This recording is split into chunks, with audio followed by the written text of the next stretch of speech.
çarəsiz sən sanıram.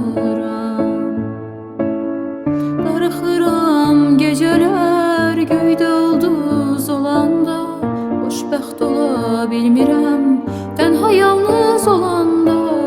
Bilmirəm necə edim, söz qanmır ürəyim, tək səni arzularam, sənsən ülvi diləyim. Darıxıram gecələr göydə ulduz olanda, xoşbəxt ola bilmirəm tənha yalnız olanda.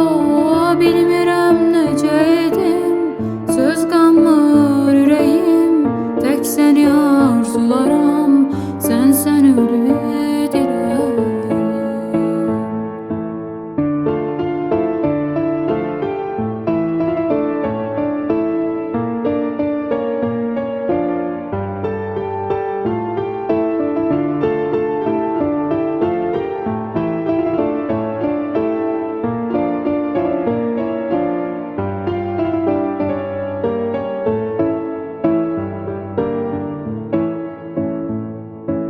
Gözlərimin yaşından nəm olubdu varaqlar, adını səsləməkdən quruyubdu dodaqlar.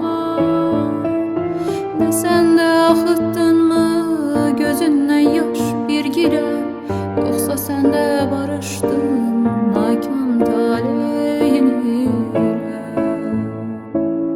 Darıxıram gecələr göydə ulduz olanda, xoşbəxt ola bilmirəm tənha yalnız olanda.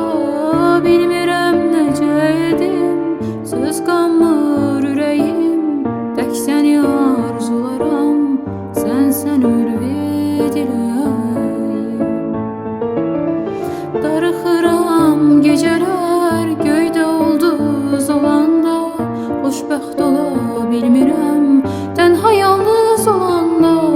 Bilmirəm necə edim, söz qanmır ürəyim, tək səni arzularam, sənsən ülvi diləyim, sənsən ülvi